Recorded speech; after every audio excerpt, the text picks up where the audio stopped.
much, those of you who would like to stick around. Really honored to introduce... Come on, guys, why are you walking out? Stick. Really honored to introduce the director of this film, Sami Saif, who has come to us from Denmark, along with the co-producer of the film, who is in the audience, Signe Lake Jensen, and the editor, who I think everybody agrees did an amazing job, Martin Schade. So a round of applause for them lurking back.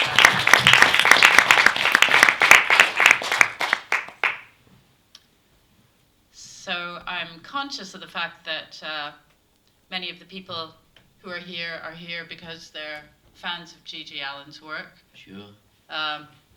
This is the kind of movie that made me want to run out into the street and say, look, if you're not remotely interested in American punk or anything else, you'll be interested. If you ever had a mum or a brother or any family member, you'd be interested in this. It's not really a music documentary, is it? I don't know. I mean, I think it's a big part of who Gigi was is his mother.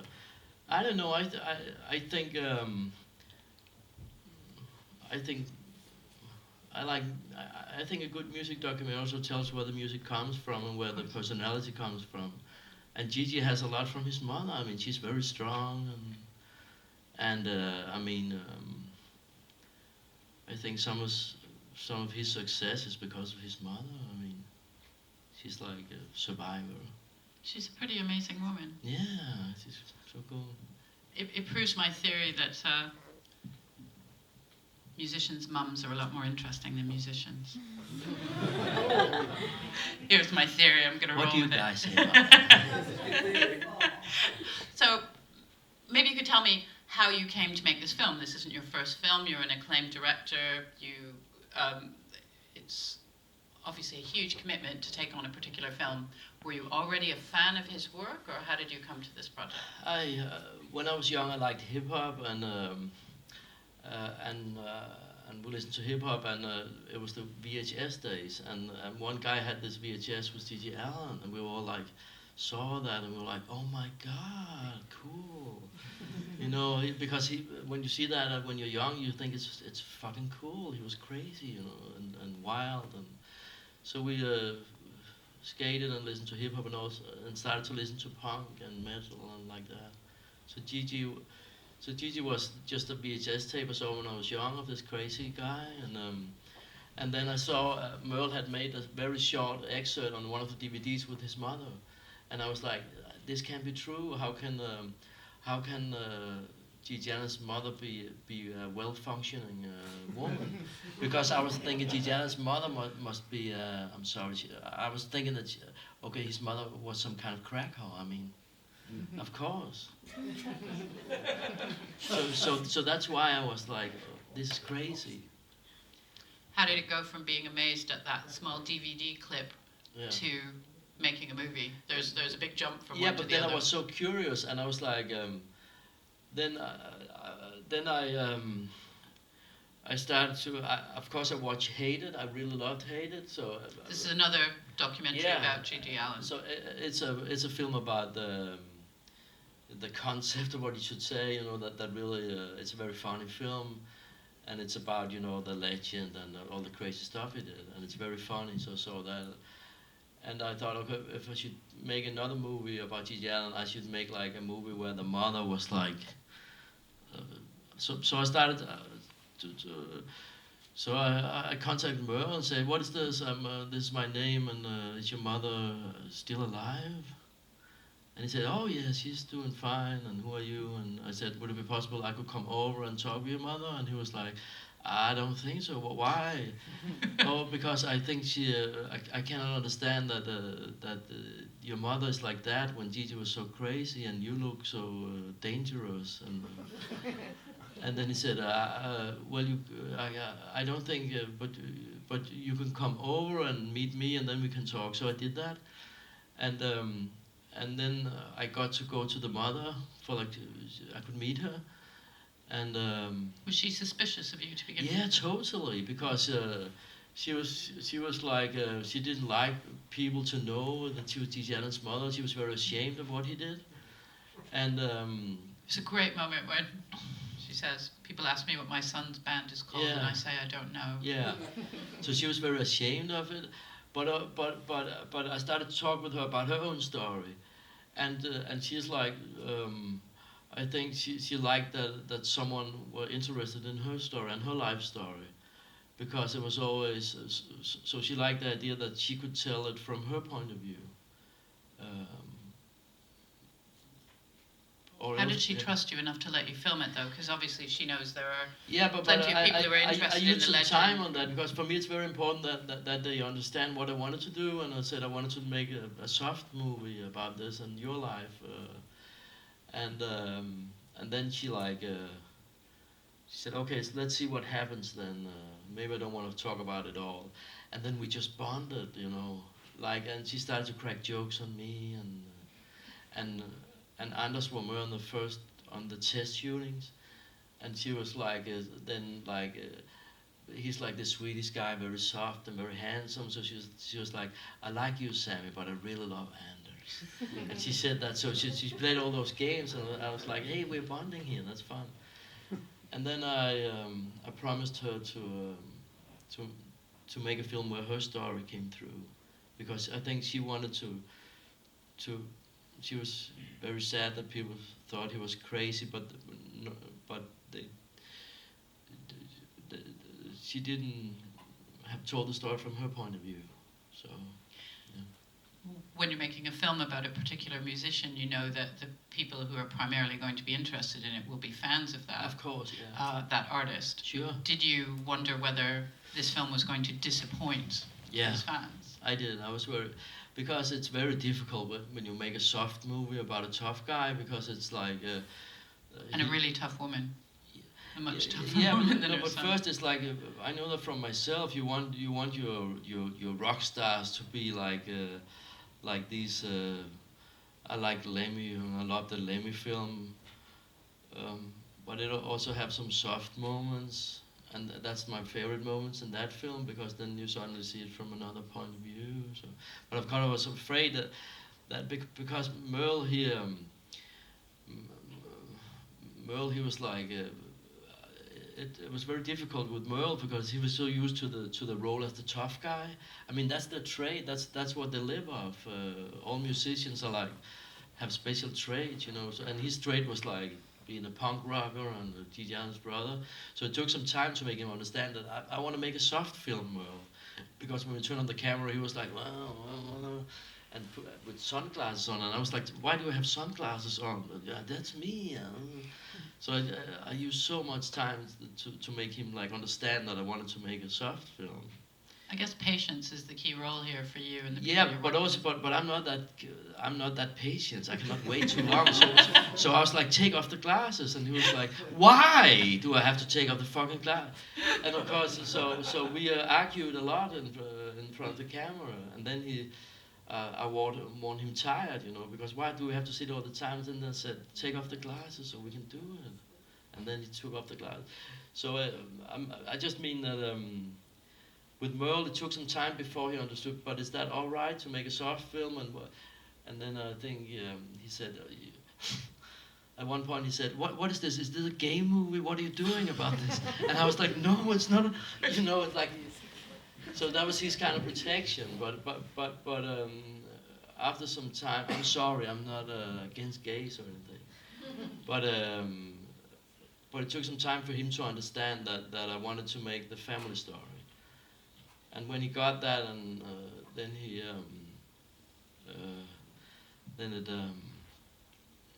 then we bonded. So It's a pretty sad story.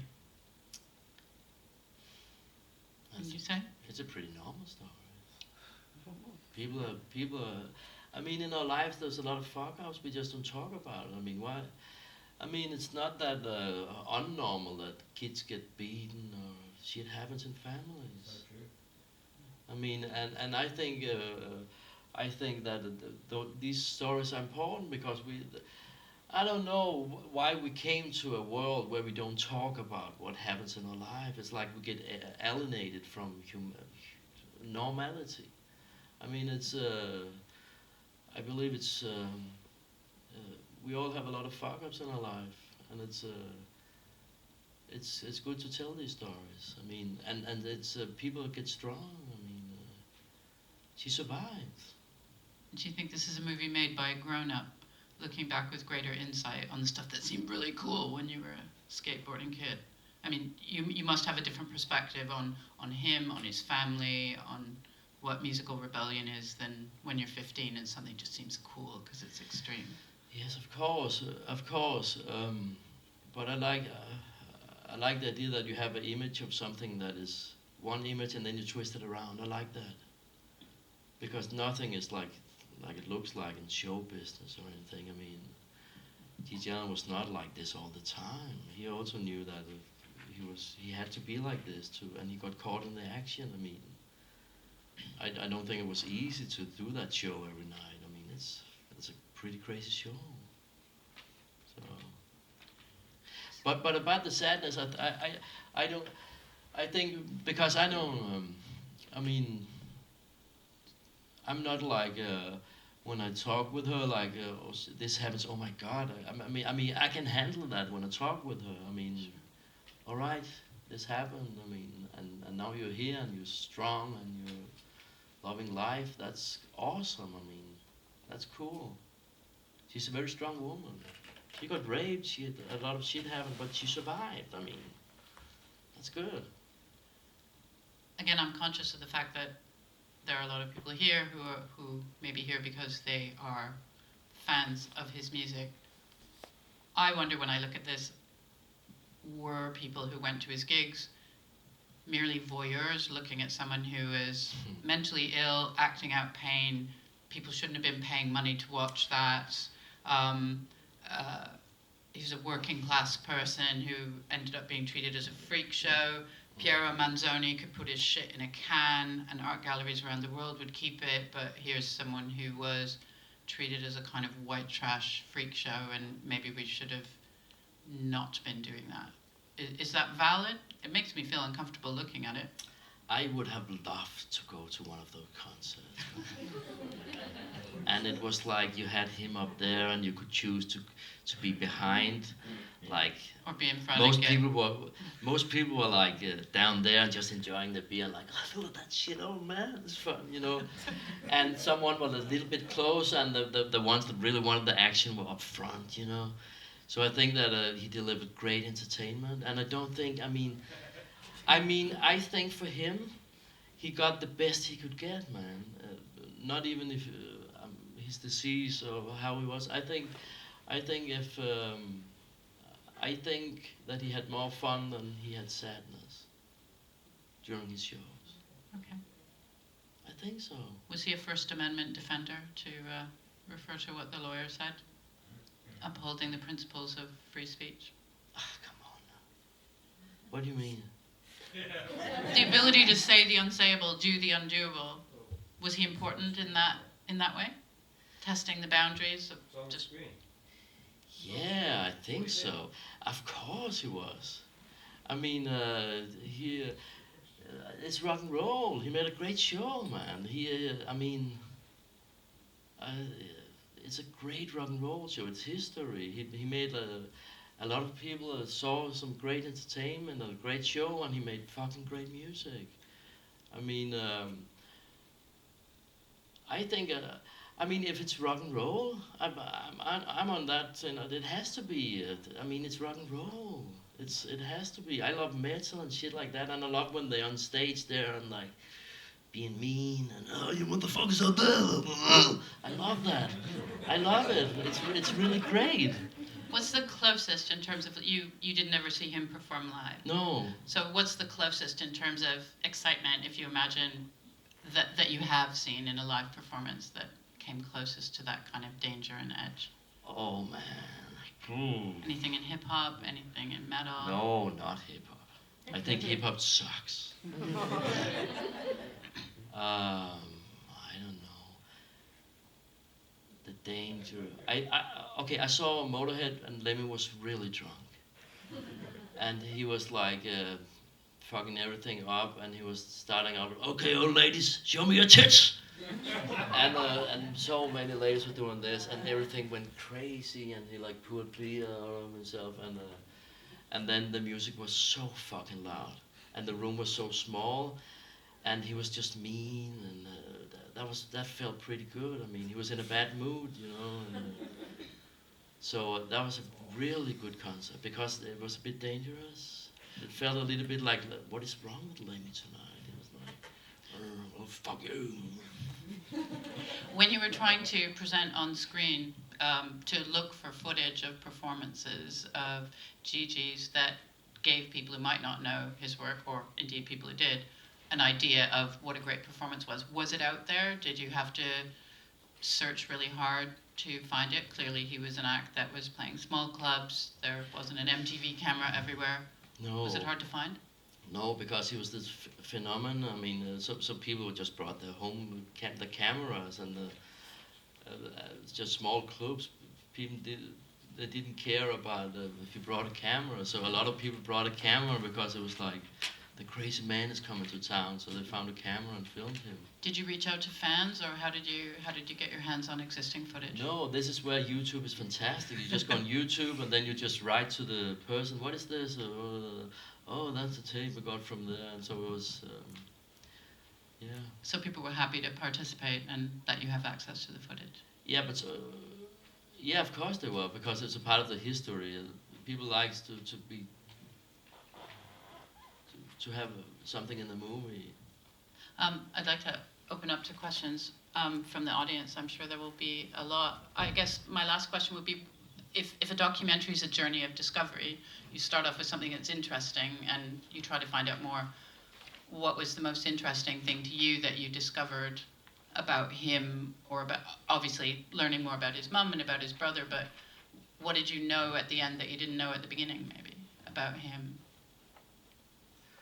I think the impact of the loss. I mean, it's a bit hard that so late in life she has this has not dealt with the loss. I mean, that's pretty tough. That surprised me, you know. Do you feel like the film might have helped? I don't imagine that you did it for that reason. No, not at that age. I think it helped. I think it helped her in that way, that now she knows that she also was allowed to tell the story. But I think the loss will continue because it's the loss of her son. I mean, I don't think that can help. I think she still would be sad and have I could have done more and all that. Yeah. I think so. Yeah.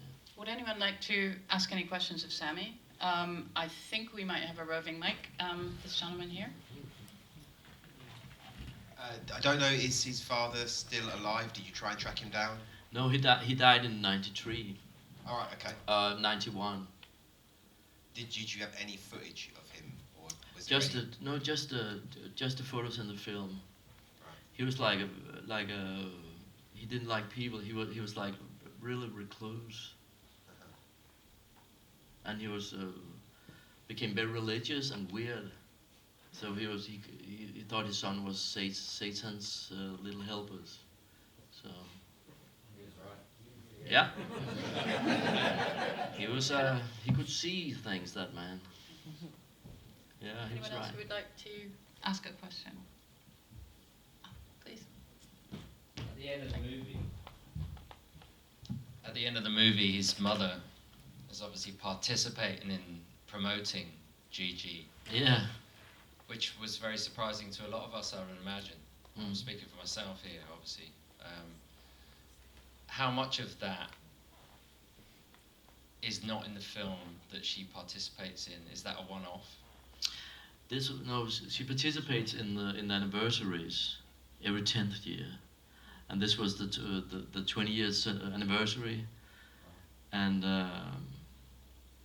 she does it for Kevin because she respects that he liked that music and he liked that lifestyle, so she does it for him, to make him proud, she says. So that's it. I must admit, it was an amazing way to wrap up a documentary, and any documentary is there to make us think, is to make us panic, is to make us turn us upside down, and I think you did a really good job, so thank you. Oh, thank you so much. Thank you. Any other questions? Yeah. Great. Did they like the film? Have they seen it? Yeah, Alita was like, she didn't want to see the film. Alita was like, she wanted Merle she wanted that we went over to Merle and screened it for him, because when I make a documentary, I cannot make a documentary if they don't like it. I mean, that's impossible. So I went and screened it for Merle in the US, and afterwards, she was like, I don't want to see it because I said to her, she said, Sammy, will there be ugly things of Kevin in the film? I said, yes, there will, because I have to show the ugliness to also show the beauty. I mean, so she didn't want to see that, but she was like using Merle as a vehicle. So he saw it, and then he called her, and she was like, well, how was it? And he said, oh, I was very touched. It's very, very different. It's very, and you're so good. And so she was like, okay, that's fine. That's fine with me, okay. Has she seen it since then? No, she has not. Seriously? Yeah, she don't want to see her boy with all the shit and all that. So she just wanted to be sure that her story was in it, so she asked Merle a lot of questions. So are you still in contact with either of them now? Yes, I am. I'm always in contact with the people. I be friends with the people. Right now, Merle is a little bit angry at me, but we will be good friends again. Just because. Anyone else? Why is he angry? It's a stupid thing about a T-shirt. So it has nothing to do with the film. Not drumsticks. Not drumsticks. Drumsticks is now officially to be for used drumsticks for sale at the Murder Jockeys concerts. And he, when he doesn't have any more, he puts them up and so they can sell them. So they're used. But the demand had been so big, so he has to. All of them he hasn't played with, but they have been used for real. Yeah. And you're still in touch with their mum, obviously. Yes, I am. She demands pictures. She demands what goes on. I mean, Alita is tough. You cannot, if you miss like a date or something, and it's like Christmas and she doesn't hear from you. She writes you a mail like, Sammy. So I say, oh, I'm sorry, Merry Christmas, and like that. Well, maybe we can do. Oh, we've got a few more questions. We're nearly out of time. Okay, so we've just got gentlemen one in the back, and then we'll be in the lobby. And if Yeah, anyone would just like come on, to no, it's fine. join us for a picture with the director and people who've been here, you can send it to her and say, here's Yes, the film in London. that would If be anybody's ready awesome. for a group selfie. That would be awesome. That would be the so London fucking Massive. awesome. Okay. She would love that. So like a group picture of this entire cinema. That's fun. Hey, I just wanted to ask Alita's fellow, what does he make of it all? Bob. Yeah, I don't know his name, but he seems a bit sort of But like. that is so crazy. Didn't really want to know. He says nothing, and he's. Bob is like, he's crazy. I mean, he's In a very. quiet way. He's very old, but he's just sitting there and just hey Bob, how's it going? And it's crazy. He's just like. What? Is he a medication? No, he's just old. He's just old. No, at one time I asked him, how are you? And he was like, oh, I'm fine. Blah, blah, blah. And then I said, you don't say much, Bob. No, she does all the talking. And then he didn't say anything more. Like, so then he... Thanks very much.